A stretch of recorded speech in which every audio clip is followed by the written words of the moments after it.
नमस्कार। हमारे चैनल में आपका स्वागत है। मैं हूं रामचंद्र मौर्य। साथियों, आज एक बुरी खबर या यूं कहें मनहूस खबर, वो खबर ये है कि कोरोना की वापसी हो रही है। भारत सहित दुनिया के 40 देशों में ओमिक्रॉन वेरिएंट का JN.1 कोरोना प्रवेश कर चुका है। सिंगापुर सहित कई देशों में हड़कंप मचा हुआ है और भारत के केरल राज्य से इसकी दस्तक हो चुकी है। भारत में भी कोरोना कितनी बीभत्स महामारी है, आपको अच्छी तरह से पता होगा। 2020 और 21 में कोरोना से कितनी जानें गई थी, कोरोना का तांडव लीला कितना हुआ था, इसे बताने की ज़रूरत नहीं है। WHO की माने तो भारत में पिछले 2020-21 में कोरोना से कुल 47 लाख से ज़्यादा मौतें हुई हैं। वैसे भारत सरकार इसे स्वीकार नहीं करती है और भारत सरकार का कहना है कि लगभग 5.5 लाख मौतें होती हैं। बहरहाल आज हम इस पचड़े में नहीं पड़ेंगे कि कितनी मौतें हुई थी। हम आपको आज सावधान करना चाहेंगे कि पिछली गलतियों को न दोहराया जाए और सरकार से भी यह दरख्वास्त करते हैं, निवेदन करते हैं कि भारत सरकार पिछले वर्षों की तरह कोई कमी न बरते, हेल्थ इंफ्रास्ट्रक्चर को मजबूत बनाए, अस्पतालों की संख्या बढ़ाए, बेड की संख्या बढ़ाए, वेंटिलेटर की संख्या बढ़ाए, ऑक्सीजन से संबंधित कमियों को दूर किया जाए, ताकि अगर कोरोना वायरस का प्रवेश फिर से हो चुका है तो वैसी दुर्गति, वैसी बीभत्स मौतें न हों जैसे पहले हो चुकी है। साथियों, हमने बताया कि 40 देशों में कोरोना फिर से पैर पसार चुका है और भारत में भी पसार चुका है। भारत के केरल राज्य में कई मौतें भी हो चुकी हैं।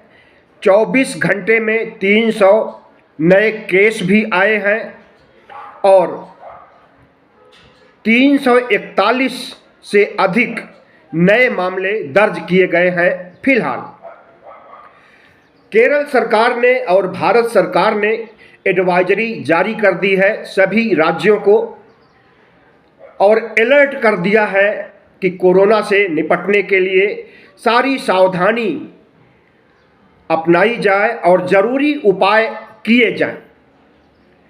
फिलहाल प्रधानमंत्री नरेंद्र मोदी का कोरोना के प्रति 2020 में कैसा रुख था, उसे आप अच्छी तरह से जानते हैं।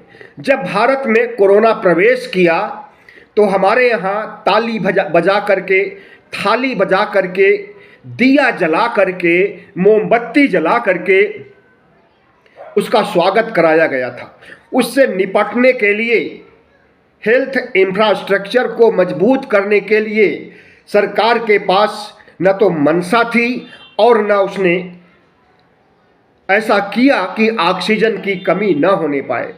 समय रहते इस बार कम से कम भारत सरकार को चेत लेना चाहिए और दवाओं का, इंजेक्शन का, अस्पतालों का, बेड का, वेंटिलेटर का, ICU का भरपूर प्रबंध होना चाहिए। सरकार को सब काम छोड़ करके कोरोना से निपटने पर फोकस करना चाहिए, ताकि पिछली तरह की जैसे बीभत्स मौतें हुई थी वैसी मौतें न हों।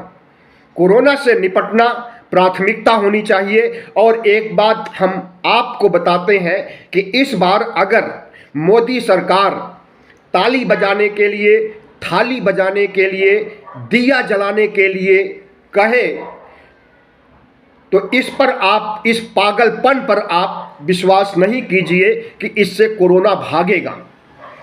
कोरोना को भगाने का उपाय सिर्फ यही है कि वैज्ञानिक दृष्टिकोण अपनाया जाए, अस्पतालों की संख्या बढ़ाई जाए, नए नए इंजेक्शन इजाद किए जाएं और जो दुनिया के देशों में तौर तरीके अपनाए जाते हैं, विकसित देशों में तौर तरीके अपनाए जाते हैं, उसे अपनाया जाए। हमारे देश में के प्रधानमंत्री के मंत्रिमंडल में मनसुख मांडविया स्वास्थ्य मंत्री हैं।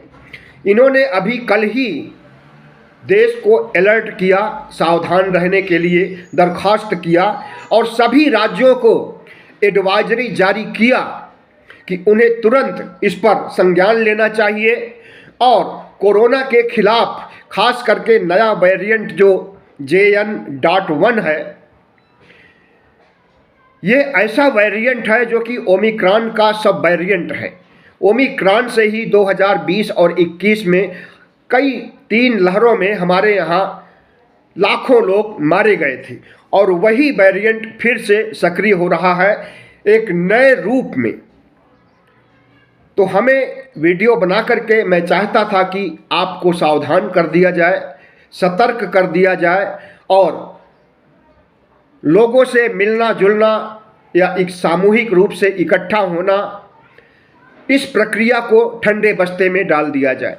और जिस तरह से कोरोना की पहली, दूसरी, तीसरी लहर में हमने सावधानी बरती थी कि बाहर से आने के बाद साबुन से हाथ को धोया जाए, मास्क लगाया जाए और सभी एहतियात अपनाए जाएं जो पहले अपनाए जा चुके हैं। कोरोना को युद्ध स्तर पर लेना चाहिए। कोरोना को कभी कमज़ोर नहीं समझना चाहिए। कब किस तरह की विपदा में डाल दे लोगों को कुछ नहीं कहा जा सकता है। और कई वैज्ञानिकों, डॉक्टरों ने तो यहाँ तक कहा है कि कोरोना पीछा नहीं छोड़ने वाला है, लंबे समय तक इसकी उपस्थिति रह सकती है। इसलिए हमारा कर्तव्य बनता है कि हम कोरोना से लड़ने के लिए उसके सक्रिय होने, उसके बीभत्स रूप धारण करने के पहले ही हम तैयार हो जाएं उससे लड़ने के लिए। और युद्ध स्तर पर लड़ाई करने पर ही कोरोना को परास्त किया जा सकता है, कोरोना को हराया जा सकता है। केरल में और केरल के पास के राज्य कर्नाटक में एडवाइजरी जारी की गई है कि 60 साल से अधिक उम्र के लोग या अगर 60 साल से कम के हैं और उन्हें कोई बीमारी है तो उन्हें अलर्ट रहना चाहिए और अभी से मास्क लगाना चाहिए और अभी से वो सारी सावधानियां की जानी चाहिए जो कोरोना के बीभत्स रूप लेने पर होती हैं। आपको बता दें कि 2 हफ्ते में 16 मौतें भी हो चुकी हैं और 24 घंटे में 341 नए केस आए हैं। 9 दिन में दोगुने हो गए इनके आंकड़े। और कोई भी बुखार, खांसी, गले की खराश, भले ही वायरल बुखार हो, आप तुरंत पहुंचिए अस्पताल, सरकारी अस्पताल या नज़दीकी में अगर प्राइवेट अस्पताल है वहां, और अपनी जांच कराइए। जिस तरह से कोरोना के काल में 2020-21 में जांच हुआ करती थी, और इतना ध्यान रहे कि वैज्ञानिकों और डॉक्टरों के द्वारा यह कहा गया है कि जो लोग कोरोना के 2020 और 21 में इंजेक्शन ले चुके थे उन्हें भी इस बार का बदला हुआ कोरोना का स्वरूप धर सकता है, पकड़ सकता है और अपने को वो सुरक्षित न समझें। इसलिए सबसे हमारी अपील है कि कोरोना से निपटने के लिए अभी से मुस्तैद हो जाएं, तैयार हो जाएं। साथियों, तथागत बुद्ध के पास ये मेरी बेटी है। 2021 2 जून को कोरोना से इसका निधन हो गया था मेरठ मेडिकल कॉलेज में वेंटिलेटर पर।